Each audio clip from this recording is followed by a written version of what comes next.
घरीच त्याला पडल्या ठेवल्या ते 20-25 अच्छा. नावाचं हे अमक्याला द्या त्या टमक्याला द्या त्यानंच वाटप केल्या होत्या देशमुख. म्हणजे आता यावेळेची करंट गोष्ट आहे. नाही नाही हे तेव्हाची आहे. 2020ची. हा ते तेव्हाची आहे. हो. आताची नाही. तुम्ही परत केला. नाही नाही 2020मध्ये जो फंडा वापरला तोच फंडा 2026मध्ये वापरून राहिले. सारखाच फंड आहे तो. मग म्हणजे पैठण्या शिक्षकाची म्हणजे लायकी पैठण्या घेऊन बायकोले देणं म्हणजे याची लायकी नाही काय या शिक्षकाची बायकोले पैठणी घेईन. आता त्यांनी विचार करायला पाहिजे या गोष्टीचा. एवढा मोठा पगार आहे सगळं. नाही आता पेपरला आलं आज हां. की त्याच्या पैठण्या वाटणं बंद होतं आज. ओके. हो पुरा बंदोबस्त लावला. अरे वा वा. मंडल, हिंदुस्तान, देशोन्नती, अध्ययन समाचार, अग्निझेप. बापरे बापरे. मग तू पाहत नाही का पोराचा वाढतो किती पेपरवाल्याने दखल घेतली. पाहता. मग प्राध्यापक असतो ना दखल घेतली नसती सर. नाही नाही आता परत हा बा आमदारकीसाठी उभा आहे.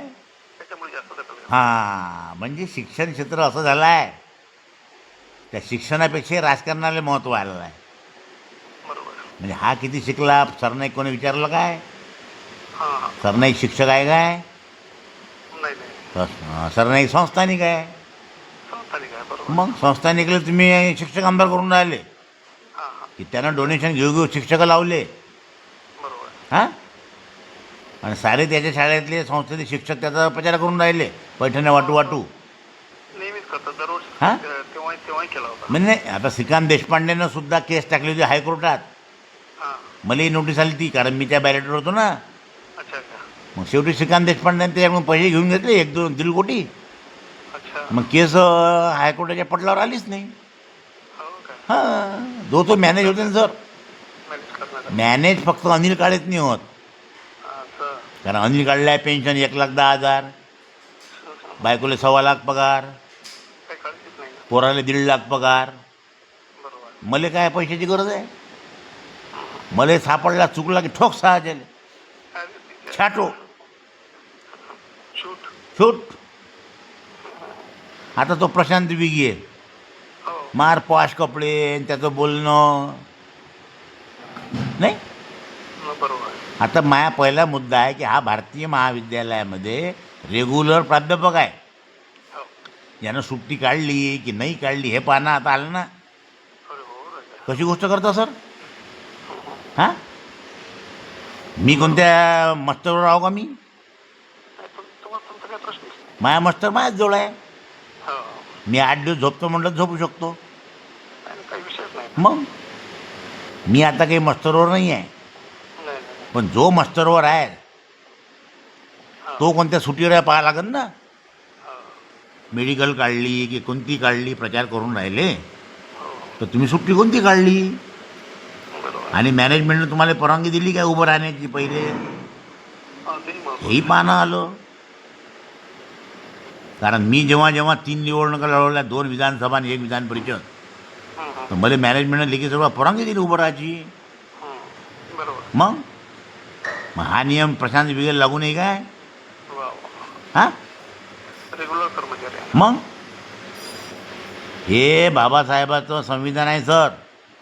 हां. ज्यांना जेवढं वाचलं तेवढं समजलं. बरोबर. ज्यांना वाचलंच नाही तो तर मार पैठण्या घेऊन राहिला 2,000 रुपये घेऊन राहिला घ्या. पण शेवटी एक दिवस पापाचा गळा भरते बरोबर. आणि किरण सरनाईकचा पापाचा गळा भरला. अच्छा.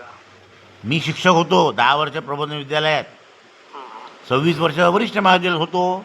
हो. मग हे बॅन लपणार आहे काय. नाही हे लपण्यासारखं मग काय. याही व्यतिरिक्त मी जर पडलो तर मी समजून की बाबासाहेब संविधानाचा खून झाला बरोबर. आणि हे माझी शेवटची निवडणूक आहे. हो हो. मला पेन्शन आजही चालू आहे उद्याही चालू राहील. विशेष नाही. माया कोणता लॉस आहे हो. नाही नाही लॉसच नाही. हां नाही.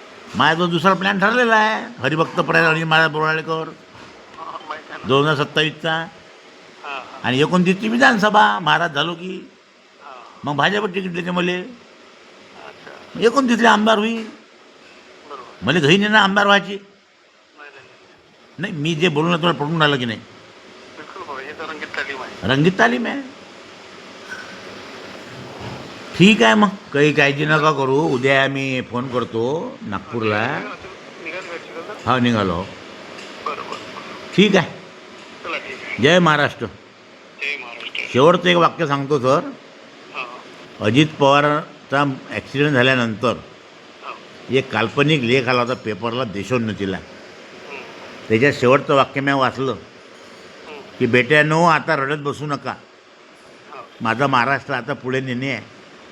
बरोबर. असा उठलो खळबळून. अगं अजित पवार साहेब 6 वाजता उठून बाहेर निघत. मी 4 वाजताच आंघोळ करून तयार घालून कपडे घेऊन 5 वाजता तयार असतो. मग चला ठीक आहे. रात्र दिवस आम्हा युद्धाचे प्रसंग बरं. तुकाराम महाराज गेले सांगून. तुकाराम महाराज होते कुणबी हं. आणि मी आहो कुणबी. बरोबर आहे. हे मान्य आहे की नाही तुम्हाला? बिलकुल. मग महाराज जर सांगून गेले की रात्र दिवस आम्हा युद्धाचे प्रसंग, अशात पण सांगून गेले. हां मग ठीक आहे. बोलण्यासारखं खूप आहे, बोलू.